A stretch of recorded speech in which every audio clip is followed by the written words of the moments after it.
మన పాలనను ఈరోజు కంపేర్ చేస్తూ ఉన్నారు. చంద్రబాబు నాయుడు గారి ఈ 3 సంవత్సరాల ఈ పరిపాలనకు సంబంధించిన పరిపాలనతో మన పాలనకు చంద్రబాబు నాయుడు గారి పాలనకు మధ్య తేడా చూస్తూ ఉన్నారు. గవర్నెన్స్ చూస్తే అక్కడ జగన్ ఉన్నాడు, వైఎస్ఆర్ కాంగ్రెస్ పార్టీ ఉంది. ఇక్కడ చంద్రబాబు నాయుడు ఉన్నాడు, వెన్నుపోటు పార్టీ ఉంది. తేడా అల్లా కేవలం ఒక మనిషే. కానీ పరిపాలన చూస్తే ఆ రోజు మన 5 సంవత్సరాల పాలనలో ఈరోజు ప్రతి ఇంట్లో కూడా చర్చ జరిగేది ఏమిటి అని అంటే, జగన్ ఎలా చేయగలిగాడు, చంద్రబాబు నాయుడు గారి పాలనలో ఎందుకు జరగడం లేదు అన్న చర్చ ప్రతి ఇంట్లో కూడా జరుగుతూ ఉంది. మన పాలనలో ఈ రోజుకి కూడా ఒక కార్యకర్తగా సగర్వంగా ప్రతి ఇంటికి మనం పోగలుగుతాం, చిరునవ్వుతో పోగలుగుతాం. మన ఎన్నికల మేనిఫెస్టో 99% పూర్తి చేసిన ఏకైక పార్టీ ఏదైనా ఎప్పుడైనా ఈ రాష్ట్రంలో ఉంది, దేశంలో కూడా బహుశా ఎక్కడైనా ఉంది అని అంటే అది వైఎస్ఆర్ కాంగ్రెస్ పార్టీ అని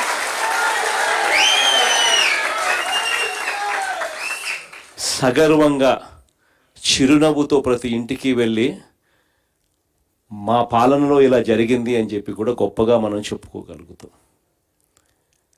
ఈరోజు మన పాలనకు చంద్రబాబు నాయుడు గారి పాలనకు తేడా ప్రతి ఇంట్లో కూడా కంటికి కనిపిస్తాము.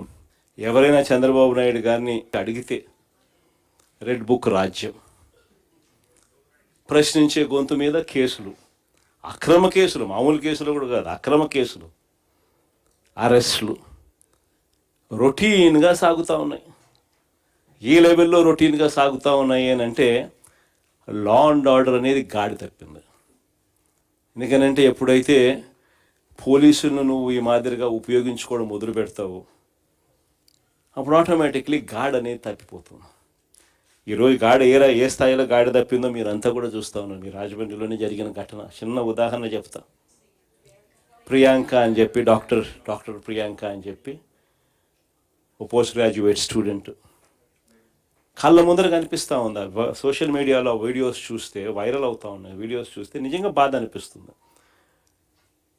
తాగిన మైకంలో, మత్తులో, అది మరి గాంజాయా లేకపోతే మద్యమా ఏమో కానీ ఆ మత్తులో గుద్దడం ఒకసారి కూడా కాదు, గుద్దిన తర్వాత మళ్ళీ గుద్దుకుంటూ వెళ్ళిపోవడం. అటువంటి వాళ్ళ మీద చంద్రబాబు నాయుడు గారి గవర్నమెంట్లో ఏం కేసు పెట్టినారు? సరైన సెక్షన్లలో కేసులు కూడా పెట్టే కార్యక్రమం కూడా జరగల. చివరికి ఆ పాప నాన్న బాధతో మాట్లాడితే వైఎస్ఆర్ కాంగ్రెస్ పార్టీ అన్ని రకాలుగా తోడుగా నిలబడి ఆ కుటుంబానికి అండగా నిలబడితే ప్రజలు, వైఎస్ఆర్ కాంగ్రెస్ పార్టీకి సంబంధించిన కార్యకర్తలు అందరూ కూడా ఏకమై ప్రొటెస్ట్ తెలిపితే చంద్రబాబు నాయుడు గారు అయినా కూడా మనసు కరగని పరిస్థితిలో ఆ ప్రభుత్వం ఉంది. మరోవైపున చూస్తే దొంగ కేసులు ఏ స్థాయిలో ఉన్నాయి. మన అప్పలరాజు డాక్టర్ శ్రీకాకుళం ఒకసారి చూస్తే పాపం అప్పలరాజు కొడుకు బైక్ యాక్సిడెంట్, కారు కాదు, 18 ఏళ్ళ పిల్లోడు బైక్ యాక్సిడెంటు. పాపం బైక్ యాక్సిడెంట్ పొరపాటున జరిగితే వెంటనే ఆ పిల్లోడు 108కి వెంటనే ఆ పిల్లోడే ఫోన్ చేసినాడు. ఆపి ఆ గొర్రెల కాపర్ని గుద్దిన అతన్ని పాపం తనే సిపిఆర్ కూడా చేసినాడు. మళ్ళా అప్పలరాజే మళ్ళీ పోలీసులకు కూడా ఫోన్ చేసి కూడా పిలిపించినాడు. అప్పలరాజు మీద పెట్టిన కేసు ఏంది? మర్డర్ కేసు అంట, కుట్ర అంట మర్డర్. ఇక్కడేమో రాజమండ్రిలో మత్తులో గుద్దిన చోట మళ్ళా గుద్ది రెండు మూడు సార్లు గుద్ది ఆపకుండా వెళ్ళిపోతే ఏమి చిన్న సెక్షన్లతో కేసు కళ్ళ ముందర కనిపిస్తూ ఉంది. ఇదే కార్యక్రమం ఇంకా 4 అడుగులు ముందుకేస్తే నివ్వరిపోయే, రాష్ట్రం మొత్తం నివ్వరిపోయే విషయాలు. అద్దంకిలో తాగిన మత్తులో డ్రైవర్ ఫుల్గా మత్తులో ఉన్నాడు, వెనకాలకు వచ్చిన ప్యాసింజర్లు 2 ఎస్ఐలు సివిల్ డ్రెస్లో ఫుల్గా మత్తులో ఉన్నారు. వాళ్ళ కారు ఆటోను గుద్దినప్పుడు గ్రామస్తులు అందరూ చుట్టుముట్టినారు. డ్రైవరు మత్తులో ఉన్నారు, ప్యాసింజర్లు మత్తులో ఉన్నారు. డిక్కీ ఓపెన్ చేస్తే డిక్కీలో గంజాయి, డబ్బులు, పోలీసు యూనిఫాము. ట్రాన్స్పోర్ట్ చేస్తున్నది ఎవరు? కారులో ఉండేది ఎవరు? 2 ఎస్ఐలు. ఫోన్ చేస్తే సిఐ వచ్చినాడు. సిఐ వచ్చి ఏం చెప్తాడు? వీడియో తీయాకంటాడు. వీడియో తీస్తే కేసులు పెడతామంట. ఆ ఎస్ఐను సీన్ నుంచి తప్పించింది ఎవరు? తెలుగుదేశం పార్టీకి సంబంధించిన నాయకులు, వాళ్ళ కారు. ఇంతవరకు కేసులే, ఇంతవరకు గతిలే, అతిలే. కేసే లేదు, గతి లేదు, అతి లేదు.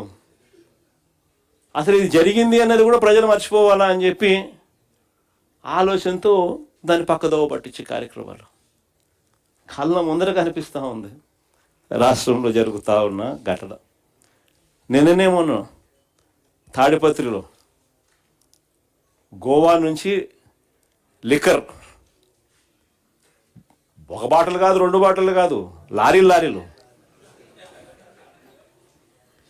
దాని ముందు ఏం చేసినాం? తంబెల్లపల్లిలో తెలుగుదేశం పార్టీకి పోటీ చేసిన వ్యక్తి. దాని ముందు ములకల చెరువులో